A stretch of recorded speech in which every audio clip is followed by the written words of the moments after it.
What's up? Yeah, lens flares galore. It's kind of cool. What's up? North Camp coming in. Abrams lighting. Yep. With my buddy Dino Moore, a.k.a. Bob Simmons, a.k.a. Cardinals fan. Yes. We are here at the Cinerama downtown, the Paul Allen-owned amazing theater. Don't come here very often except on these very special evenings like tonight, where they bring back an old movie from the glory years, in this case the 80s. What movie was that? Purple Rain, Purple Rain. Anyway, that was awesome. So, while it's fresh, we just got out of the theater. This is a movie that, just to set the stage, you know, Dino and I have been performing music together since 1989, which was 5 years after this movie came out, believe it or not. Yeah, that's true. And this movie, personally for me, and I know it had a similar effect to you, but changed my life in a way that influences me even today as a performer. Because I was just telling Dino that when it comes to bands on stage, Purple Rain probably is the gold standard of what you dream when you're in a band. This is what you want it to look like. That's right. That was, you know, some of the acting in this movie, to be honest, is a little cheesy. Some of the story plot stuff's a little kind of, well, you know, not perfect, but the performances are primo. And Michael Jackson was fine, but he was more of a solo act, you know. Prince had a band. Yeah, yes. The band was all integral, and they're all doing the choreography and all that stuff. And so seeing it here tonight was fun, because I've seen this movie countless times. I owned it 85 million times. But never seen it on the big screen. So we couldn't pass on the opportunity to watch this on a big screen. And as soon as that print, the Warner Brothers logo came up, I was like, "Ooh, this looks good." It was crisp. It was clean. It looked like you know, the logo looked as good as any new movie that came out. So they did a really good job restoring the negative or whatever was on there that they got this print from. So the sound was good. It was clean. It was full. It was very nice print. And that just made the experience that much better to watch it bigger than we've ever seen it before in a theater like we've never seen before. And what's great is seeing it at our age, because number one, I mean, you know, there's people in the theater that never saw it in the big screen, one, and two, wasn't even alive when it came out. True. So to them, this movie's a time capsule. To us, it's just a bunch of memories. Well, just to add to that, today's a very special day because Mr. Moore right here is celebrating a milestone birthday. Yeah.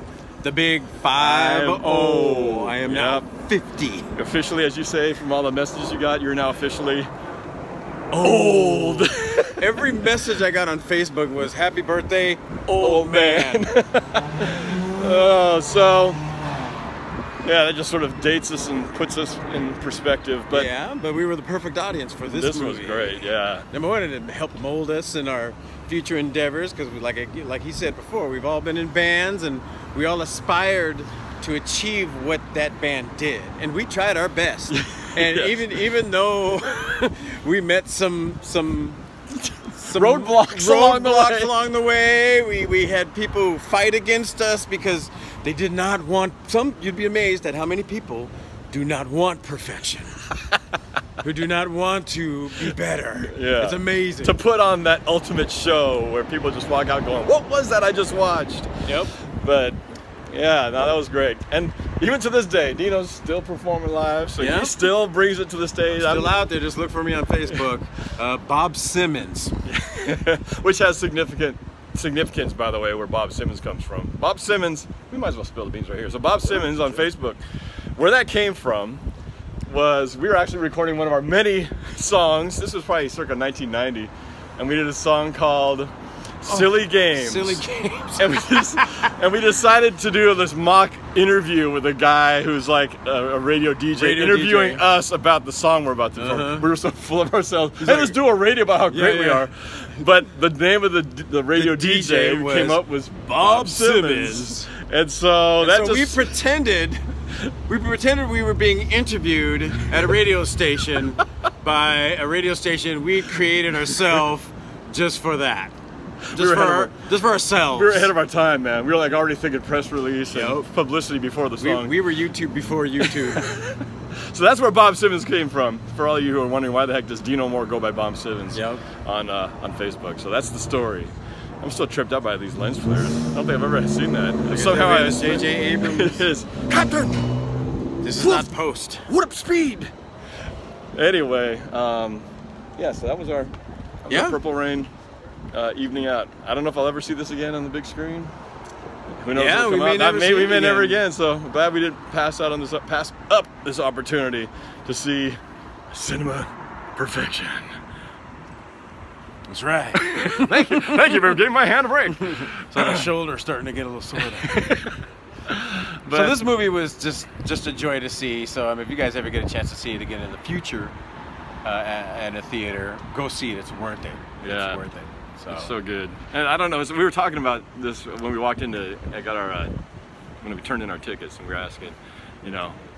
Oh, you're no, fine. no, You're we're fine. talking. You're We're just fine. talking to the We're pointing it camera. at ourselves. So. And yeah, we were just saying, you know, to the guy who was taking the tickets, like, so I wonder what, you know, like 20-somethings think of or will think of this movie, you know. And I don't know. It's hard to put our heads. What do the into, kids think about? For those of you in the lace and the eyeliner on men and the big boofy perms and the big jackets with the shoulder pads in it and the. Because in the '80s, I was like, I want to be like that guy. He's so makeup. He's so manly. He's so womanly with a hairy chest. That's what I want. Oh man. And you know, I mean, that lasted about a good 1 year before they moved on. But a lot of acts came out of that, from Ready for the World and one of my personal favorite 5-hit wonders. Ready for the World. Their biggest hit being Oh Sheila, let me love you till the morning comes. Oh Sheila. Here we go. So that, of course, influenced. And actually, you know, Ready for the World's from the same state, because they're from Flint, Michigan. Oh, okay, so that's close. Well, close, not exactly the same state. He was from Minneapolis, but in that was that Minnesota, Minneapolis sound. They can drive to each other if they needed to. Both states began with an M, so it's close enough. But just being encompassed in that world again after so long was still amazing, and for me, still inspiring, because I'm still out there, and I have to really like pull teeth to try and emulate what I saw in Purple Rain in real life in a band. You know, I mean, people don't want to do it anymore. I don't know why. What Prince songs do you currently do in the bands you're in? Let's see. I know songs we did together, but Purple Rain is still done.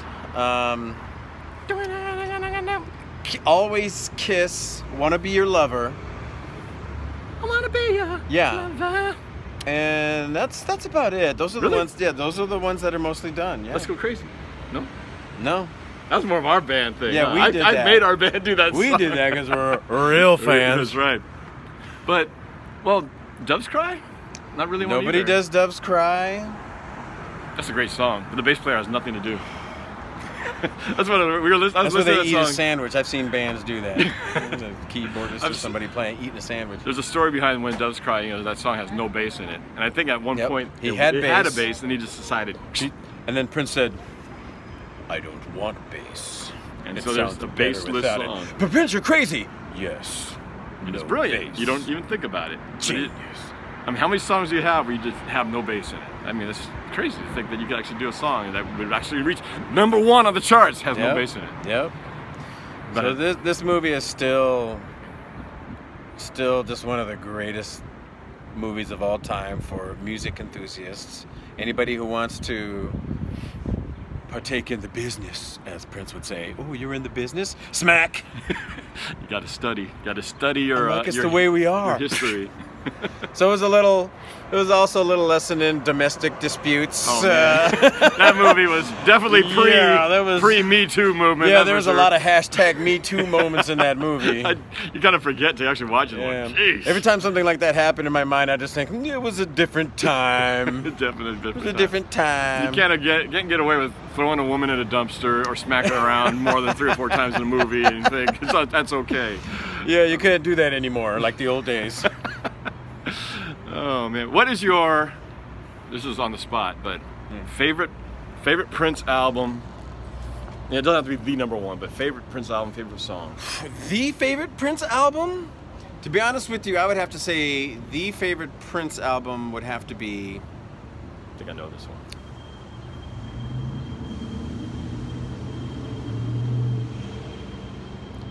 Actually, number one for me is Sign of the Times. Knew it. Yes. Number one for me is Sign of the Times. And then after that, I don't know. I mean, after that, everything else is just there's Sign of the Times, and then there's just everything else. It's all just as good, you know. But for me, Sign of the Times, and then everything else I completely enjoy, and I love equally. Well, for me, Prince there's different levels of how much I love certain albums. Yep. I think on the top shelf, I just put them all on the best top shelf. Early 90s were rough. You could throw 1999 on there. Early 90s were rough. Yes, it got tougher as we got along, but Yep, you know, yep. on the top shelf, Sign of the Times, 1999, Purple Rain, maybe even Prince's solo album before that. That was one with Do Me Baby. That was Yep, the that one was before just Prince. Yeah, That was just Prince. So I probably had to throw those. I on think the that was top. Controversy. Controversy. No, that was. Are you sure? Oh wait, actually I'm not sure about that. It was Controversy. Maybe that was Controversy. It was Controversy, and then before that it was Dirty Mind. That's what it is. Dirty Mind was. Dirty before Mind was in its own world, but I loved it. So and then there's a lot of kind of second level stuff, you know. But I mean, you can kind of throw in the Love Sexy and the Diamonds and Pearls and a lot of good ones. you know, what's the one with the Raspberry Beret? What was that one called? Around the World in a Day. Around the World in a Day. That was good. Those guys are good songs. I liked most of that album. Tambourine was my favorite. And then it just go listen to Around the World in a Day, Tambourine. That's one of your. Where's the camera? There. No. There it is. All right. Anyway, yeah. So, how about favorite song to perform, Prince? To perform? Whether in public or even just singing along. To perform. Jeez, I'd have to say Kiss is actually really fun. Kiss is a fun one. You because do that one well. Because you can be like really sexy on that one, and you know, touch your balls and stuff, and everybody's cool with it, you know. Or you can be really goofy I like too. doing that, so I mean, I might as well do it on, you know, where it's accepted. But it's just a fun one to do because it has that ultra climax in the end where you go super high and you can drop to your knees and everybody loves it. So for me, performing, Kiss. What about you? You know, I think Purple Rain is also good too because that one gets them emotional every time to this day. Yeah. I think for me, you know, Let's Go Crazy is kind of an obvious one, but so much about that song, especially the extended version that you see in the movie that most people don't know, is one of my favorites of all time. And it's just the way the band moves together and the energy and just the finish with the guitar solo and all that. If I was playing in a band, I'd never get tired of playing that song. I mean, just something about that when as soon as that first Dearly Beloved, it's just like that anticipation for what's to come, and then it just starts going, and then the rockin' finish. It's always and that extended version is still a version that a lot of people don't know about it. They're not aware of it, and it's just you have to see the movie. It's just some next level stuff that you know. Norb tried. He wanted to try and do that in a band to get the extended version of it, and they just did not. Yeah. Again, it's hard to find a band that wants to take it to the next level and find that perfection. Well, what made that great too is that you could listen to it and enjoy it, but without the visual of the movie, that's what made it so special, because they had the lighting, the choreography, everything was moving together on that. And that's what made that so like, this is incredible, I've never seen anything like this. And so one without the other just doesn't really do it justice. So you had to kind of see the movie and everything working together to appreciate it. But you can make it, because I mean, when you're performing on a stage, you're essentially doing the same thing that's in the movie. You're creating a show. True. So if you create that show and make it right, it'll be right. But but the reason they made it so perfect was the lights, the choreography, and the music all was happening together at the same time. You know, and it's very rare that you have lights that are moving with your show. You usually have lights, but they're not coordinated to the hits and stuff. I mean, that's next level live concert stuff. And what I forgot about was just how high up Prince used to jump off of his amps. There were 6-foot-high amps, and he would jump off that thing, do splits. He would jump off the piano, do a split in the middle of the air, and then come land down on heels. High heels, yeah. On heels. But before that, he was jumping off of 6 foot high and higher you know, amps and the music equipment that was up on stage, and you know, it reminds you kind of the sacrifice, the physical sacrifices he made to put on a good show, which he paid for later. Yeah. With a lot of hip surgery and stuff like that got him hooked on the painkillers and ultimately led to his demise. But at the time, you know, it was just an amazing visual. Everything he did. I mean, he was like a freaking ballerina up there. Yes, doing pirouettes. You forget how much he was moving up there in each song the whole time. Yeah. Flipping around, spinning, and jumping back up, and just, I mean, he did everything that all the old school guys like did. He took James Brown influence with the mic and the flipping and stuff and the splits, to the next level. But then he added his own little twist to it all. Yeah. I'll tell you, you know, that jumping off the amps, I don't know if you remember my first band days with Mirage. I do. I would climb up on the top of those speakers, influenced by Purple Rain and Prince, and I would jump off those suckers, probably just as high as he did. I didn't have heels, of course, but I was, I did that crazy stuff because I saw it in the movie. And I was like, I want to be like Prince, and so I would do it. I saw the man get on the floor, roll on his back, Darling Nikki, and writhe around on the stage, a la Prince style, almost in a poofy shirt. It wasn't frills, not quite that poofy, but he did it. He was dedicated, and I've, you know, like I said, I've done versions of that, or you've done something that you've seen in that movie, or at least, you know, a video he's done in the past, and try to emulate that feeling and that emotion and energy. So it's an amazing thing. It's very inspiring, and I still use it to this day. I know he will use it again eventually. I mean, he takes 10-year hiatus off of bands, and then he comes back. So, but I think when we're 60, we will all be in a band again, and kicking ass, by the way. Well, you know, the part two of that whole story of jumping off speakers, you know, so the reality of your age and the humanity of it all was last year I was doing a Bruno Mars song, and in the middle of it I decided to do my Prince split. Yeah. And when I went down, I hadn't warmed up or stretched or nothing. As soon as I went all the way down, full extension, I tore my hamstring right in the middle of the song, and it I've never done anything so painful in my life. But the cool thing is I got up and I still limped my way through the performance. Was that TRN? No, this was last year just on my own. Oh, really? I guess I didn't tell you about it. Yeah, last year. I think I saw that performance. I had a clip. I had a video on it, and yeah, got your hamstring. I pulled my hamstring. It was after the first game of the Seahawks season. Well, when I was with TRN, I popped my left calf. I don't think anybody knew about that.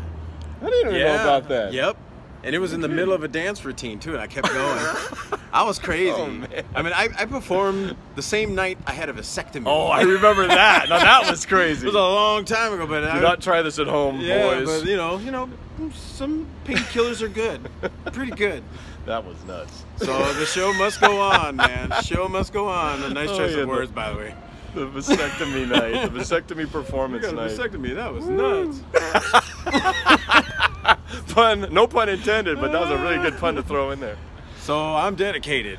I kept going. I was like, I'll deal with it later, and I did. Yep. Anyway, we go back a long way with our crazy music, but I think Prince has always been at the center of, you know, our motivations. Yeah. Whether it's just listening to see what his new music was going to be, or thinking about it when we start doing choreography, or whatever it was. Prince was always in the center. Michael and Prince, I mean, both those guys just big influence. It's so sad to think these guys are gone, man.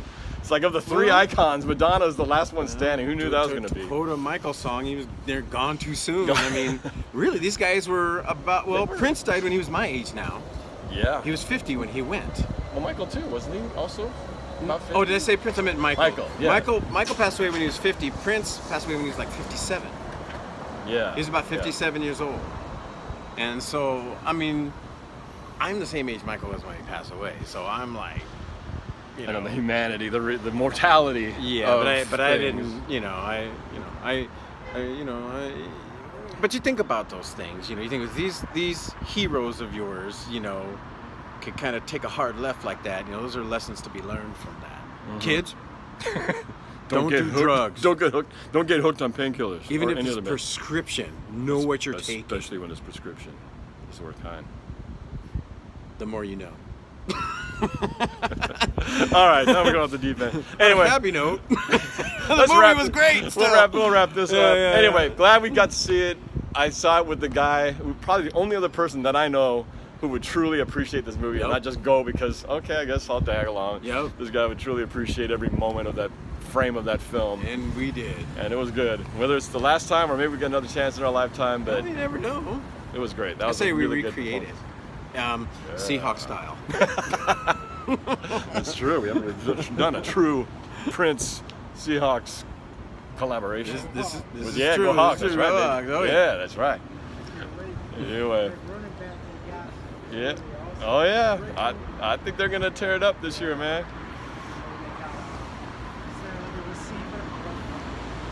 Brandon Marshall.